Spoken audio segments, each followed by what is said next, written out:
Aquí tenemos una persona con forma de manzana, una persona con forma de pera.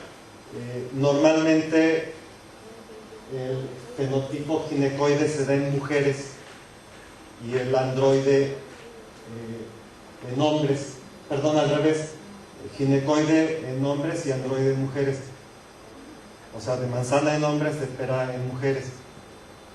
Pero hay hombres que tienen fenotipo de pera y hay mujeres que tienen fenotipo de manzana. Ahora, ¿qué nos dice esto? Que en el fenotipo, cuando una persona tiene sobrepeso u obesidad y tiene fenotipo de forma de manzana, ya dijimos, hay una hipertrofia de los adipocitos. Y en la persona que tiene un fenotipo, una forma de pera, hay una multiplicación de los adipocitos. Los adipocitos, además de que crecen, se multiplican. Esto tiene varias implicaciones clínicas, porque además de que cada fenotipo predispone a un tipo específico de enfermedades, por ejemplo, las que tienen forma de pera son más propensos a enfermedades de tipo venoso, a varices, hemorroides, etc. Pero también tiene otras implicaciones para el tratamiento y el pronóstico. ¿Por qué? Porque una persona con fenotipo de manzana puede adelgazar más fácilmente que una persona con fenotipo de pera. La que tiene el fenotipo o la forma de pera va a tener una mayor dificultad para bajar de peso. ¿Por qué? Porque tiene una mayor cantidad de adipocitos. Los adipocitos se multiplicaron. La que sigue, por favor. Otro indicador antropométrico sumamente importante y que también nos habla de la predisposición a enfermedades cardiovasculares y todo tipo de crónico-degenerativas es el porcentaje de grasa. Hay varios procedimientos para calcular el porcentaje de grasa. Uno de ellos lo han de conocer ustedes perfectamente bien, que es la glicometría. Otro que es con impedancia bioeléctrica, con un aparato que emite una radiación electromagnética, atraviesa el cuerpo, interpreta lo que encuentra, regresa al aparato y da un porcentaje determinado de grasa corporal. Y hay otro procedimiento que puede uno calcular con base a ciertas medidas, especialmente de circunferencias del cuerpo y peso, que si da tiempo también vamos a hacer un ejercicio para que ustedes sepan cómo calcularlo. ¿Quién de ustedes tiene una báscula tanita que calcule el porcentaje de grasa corporal? Bueno, tú sí. Bueno, eso nos facilita el trabajo clínico. Sin embargo, si sabemos cómo calcular con medidas el porcentaje de grasa, no necesitamos forzosamente un aparato de alta tecnología, que pueden ser muy caros o muy baratos según el tipo y el lugar donde los quiera uno comprar. La que sigue, por favor. El doctor Barry Sears. ¿Quién ha leído algún libro del doctor Barry Sears?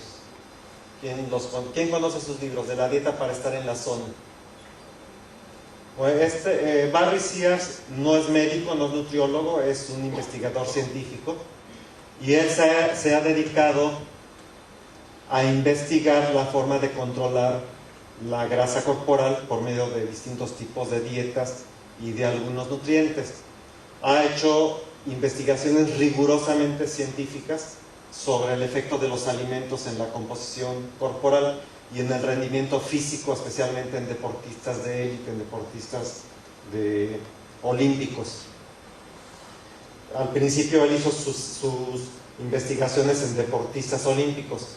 Después empezó a aplicar sus conocimientos en personas comunes y corrientes. Y ha escrito varios libros: Dieta para estar en la zona, La dieta para rejuvenecer en la zona, La inflamación, un libro sobre la inflamación y los eicosanoides. Todos sus libros hablan sobre los eicosanoides.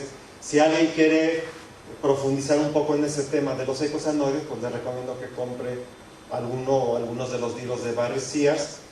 Si quieren investigar sobre la inflamación, igual, aunque hay otros libros muy buenos sobre la inflamación, pero él es uno de los pioneros de la investigación sobre la relación entre lo que comemos, en especial los ácidos grasos esenciales y los ácidos grasos omega 3, y su efecto sobre los procesos de inflamación del organismo y su influencia en las enfermedades crónico-degenerativas.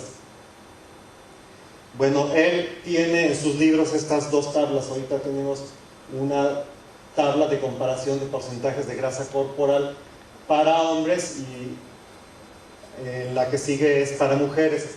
Si observan ustedes, aquí está señalado con verde, aquí. ¿Me la regresas, por favor?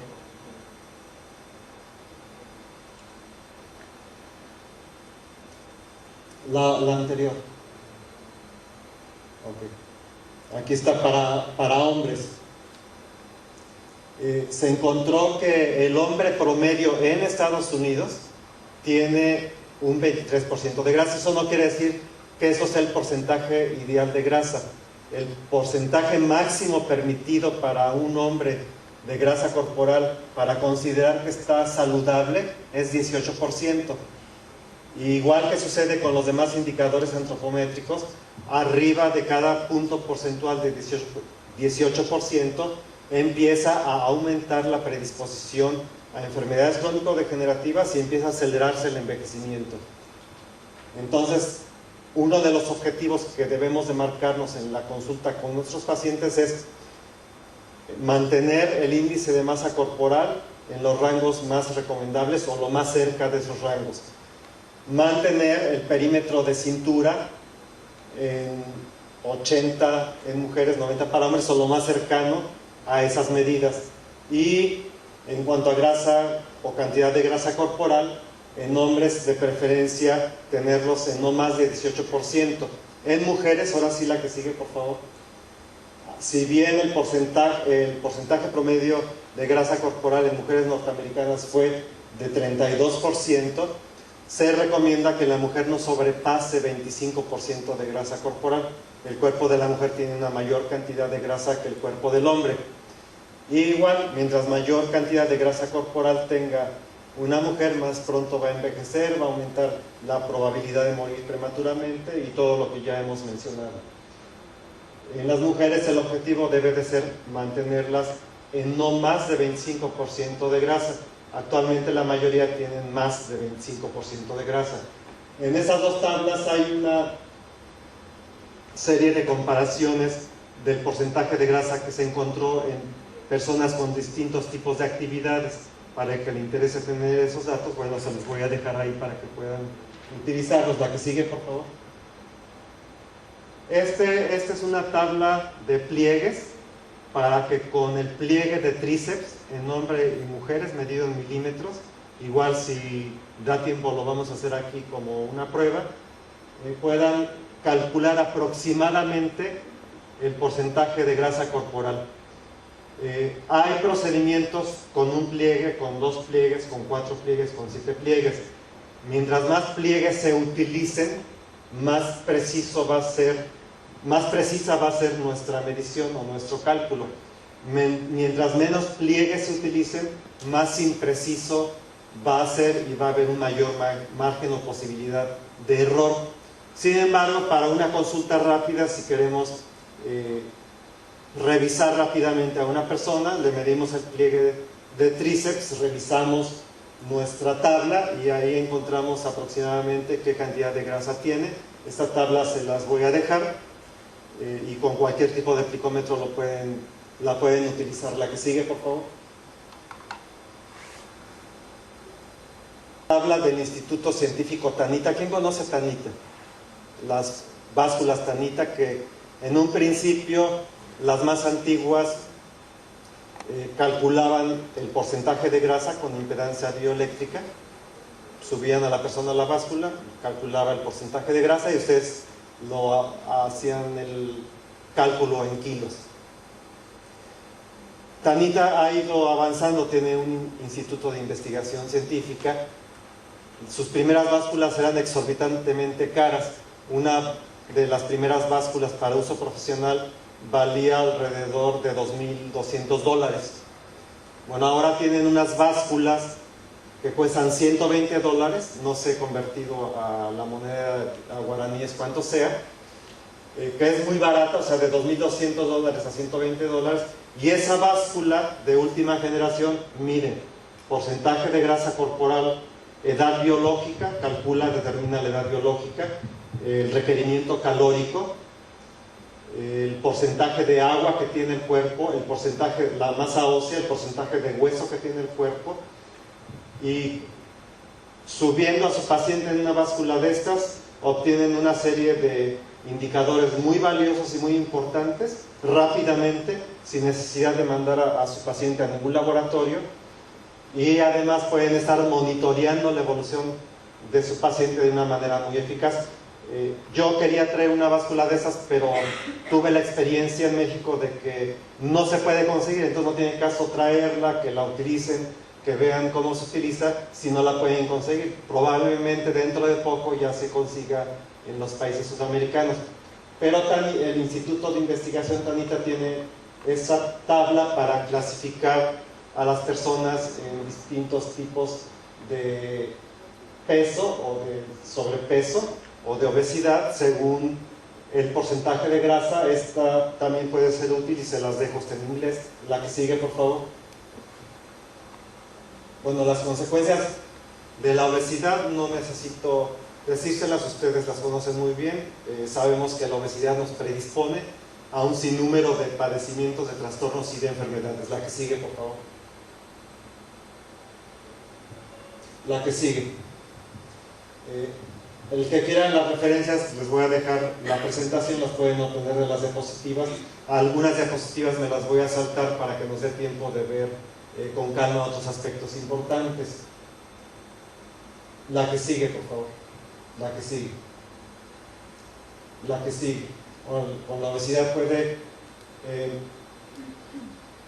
fíjense, la obesidad sobre todo si es en un fenotipo de forma de manzana, está estrechamente relacionada con una producción excesiva de insulina.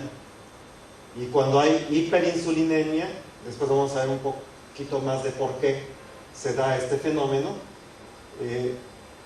nos hacemos fuertemente predispuestos a padecer lo que se conoce como síndrome metabólico. Antes se conocía como síndrome X.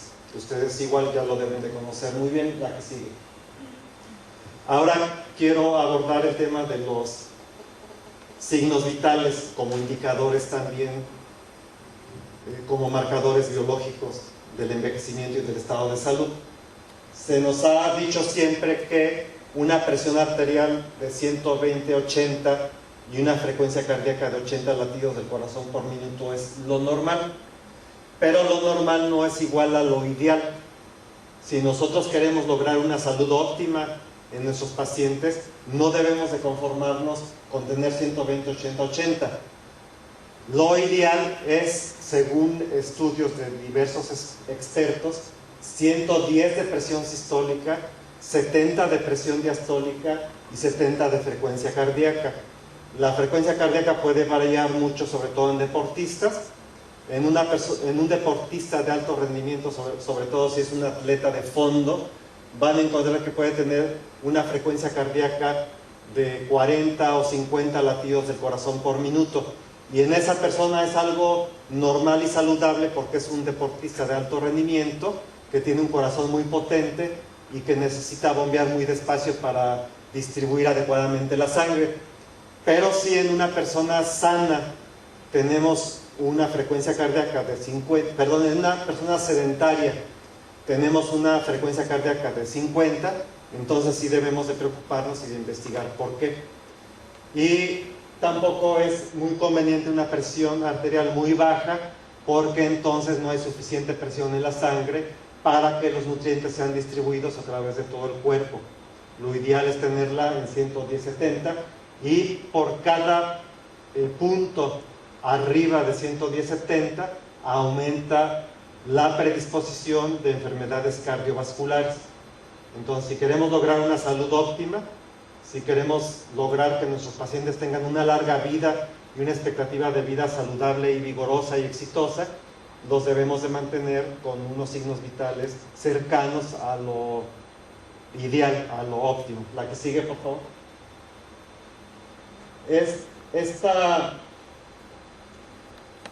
Este formato del Instituto Polar, que fabrica monitores de frecuencia cardíaca, fabrica relojes para monitorear la frecuencia cardíaca y otro tipo de aparatos, baumanómetros, etc.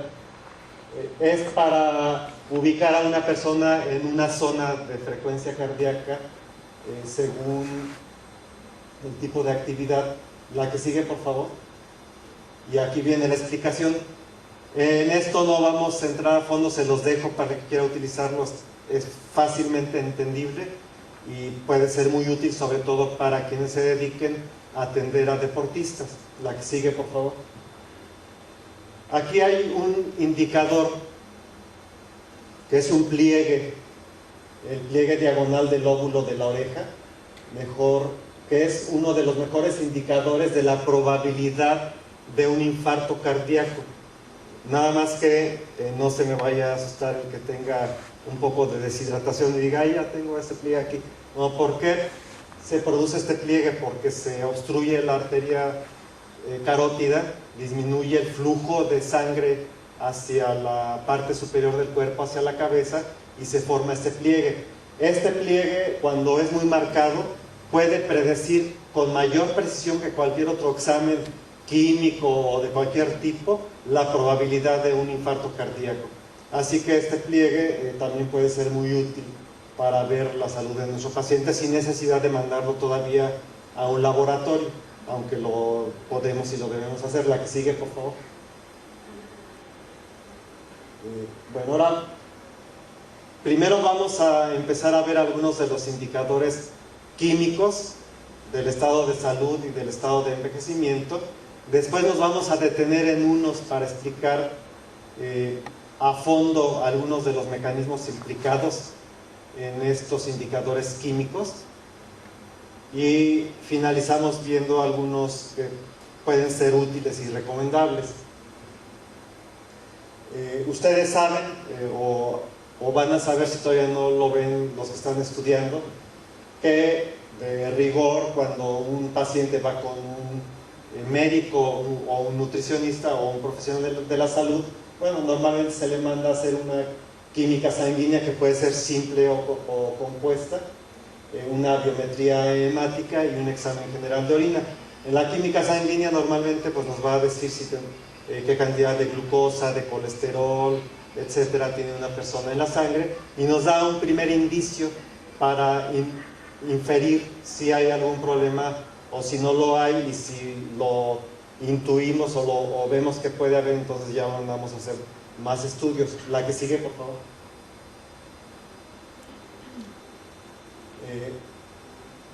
Pero si queremos diagnosticar de una forma más rigurosa a un paciente y ver la probabilidad de que se enferme de un problema o de un evento cardiovascular, entonces se le recomienda que se haga una medición de proteína C reactiva.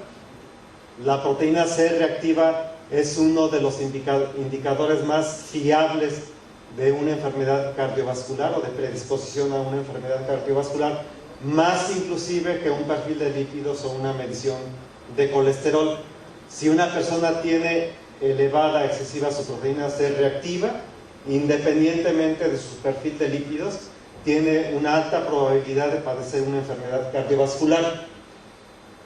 Recientemente se ha empezado a popularizar mucho la utilización o la medición de la homocisteína, que también es un indicador muy fuerte y muy claro de enfermedades cardiovasculares, y la hemoglobina glucosilada. ¿Quién de aquí manda a sus pacientes a medir la hemoglobina glucosilada? Bueno, este es un indicador sumamente importante, sumamente implicado también en el proceso de envejecimiento y en otro tipo de enfermedades, y es en uno de los que en un momento vamos a profundizar un poco. La que sigue, por favor.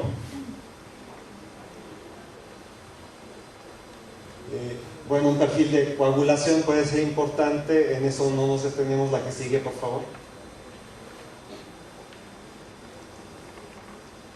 El perfil de lípidos sí es muy importante, nos va a decir no solo qué tan bien o qué tan mal se está alimentando nuestro paciente en grasas, tomando en consideración que hay grasas buenas, grasas malas, ácidos grasos esenciales y ácidos grasos tóxicos como los ácidos grasos trans, sino que también nos va a decir qué tan bien o qué tan mal está alimentándose con respecto a los demás macronutrientes. Normalmente lo tradicional es que si una persona tiene, por ejemplo, hipercolesterolemia, le quitemos el huevo, le quitemos la mantequilla, le quitemos las grasas saturadas, pero resulta que hay vegetarianos que tienen hipercolesterolemia y resulta que hay personas que cuidan rigurosamente su ingesta de grasas y tienen hipercolesterolemia y tienen una fuerte predisposición a enfermedades cardiovasculares. Y yo personalmente tuve amigos en México vegetarianos que se murieron de un infarto cardíaco sin probar ni un huevo, ni mantequilla, ni nada de origen animal. Así que eso no nos va a prevenir una enfermedad cardiovascular. De hecho, se ha encontrado que más del 80% del colesterol que circula en la sangre, sobre todo como lipoproteínas de baja densidad, no es el que comemos, no proviene del huevo. Se han hecho estudios y se ha demostrado que el huevo no produce hipercolesterolemia, sino que el exceso de colesterol sanguíneo proviene porque se produce en el hígado. ¿Y por qué se produce en el hígado? Porque al consumir alimentos refinados y haber un exceso de insulina, la insulina funciona como una señal química que le da la orden al hígado y le dice: hígado, produce más colesterol como lipoproteínas de baja densidad. Y ustedes saben que las lipoproteínas de baja densidad son las que transportan del hígado a los tejidos los triglicéridos y el colesterol. Al revés, las de alta densidad las transportan de los tejidos al hígado para su excreción. Bueno, entonces el perfil de lípidos es muy importante, pero no nos va a decir únicamente qué tan bien o qué tan mal se está uno alimentando con respecto a las grasas, sino en general, porque también puede haber insuficiencia de algunos micronutrientes que nos estén produciendo un exceso de lípidos o de colesterol o de lipoproteínas de baja densidad. La que sigue, por favor. Hoy es aquí a donde me voy a detener un poco más y vamos a entrar a revisar algunos mecanismos patológicos implicados. Si queremos practicar más a fondo lo que sería nutriología ortomolecular o medicina nutricional, es importante mandar a hacer un perfil metabólico a nuestro paciente, que además de otros parámetros bioquímicos debiera de incluir hemoglobina glucosilada, una curva de tolerancia a la glucosa de 4 o 5 o más horas, insulina en ayuno, péptido C, insulina postprandial y glucagón. La que sigue, por favor. No sé si aquí ya se acostumbre a medir la hemoglobina glucosilada. Los exámenes de hemoglobina glucosilada suelen indicarse en las órdenes de laboratorio como A1C o como HbA1c. Y la hemoglobina glucosilada es un indicador extremadamente importante. ¿Por qué? Porque nos va a decir qué tan bien o qué tan mal estamos comiendo de hidratos de carbono, qué tan bien o qué tan mal nuestro cuerpo está manejando los hidratos de carbono y qué tan lento o qué tan rápido estamos envejeciendo o nos estamos predisponiendo a enfermedades crónico-degenerativas. ¿Por qué es esto? Bueno, después revisen ustedes esta tabla, nos saltamos a la que sigue. Igual esa también la que sigue, o nos regresamos después.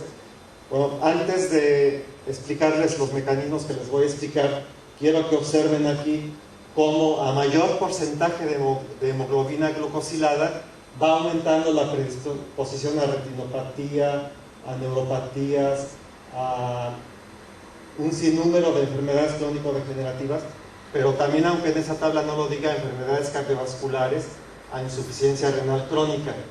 Y vamos a ver por qué. La que sigue, por favor. Bueno, antes de pasar a la hemoglobina glucosilada y al proceso de glucosilación, el péptido C nos dice qué tanto está uno produciendo de insulina y en consecuencia de qué forma está el paciente manejando sus hidratos de carbono. Cuando se produce la insulina en la primera etapa es una insulina compleja, después se divide en insulina y péptido C, de tal manera que si medimos el péptido C, nosotros podemos saber si el paciente está produciendo una deficiencia de insulina, si no está produciendo insulina o si está produciendo un exceso de insulina.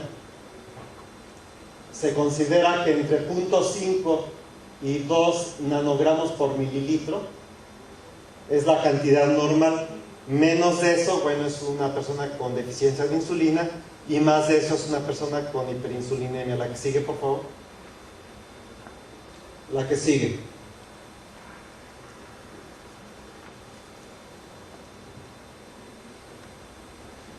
Ahora, ¿por qué les recomendaba yo que les manden a hacer a sus pacientes un perfil de tolerancia a la glucosa? Por esto. En primer lugar, debemos de tener en cuenta que los volúmenes óptimos de glucosa en la sangre son 90 miligramos. Cuando logramos tener 90 miligramos por decilitro de sangre, entramos en un estado metabólico óptimo. En ese momento nos sentimos despiertos, llenos de energía, alegres, vigorosos, tenemos deseos de estudiar, de hacer ejercicio. Si leemos algo, captamos muy bien lo que estamos leyendo. En fin, nuestra personalidad se transforma. Se fue.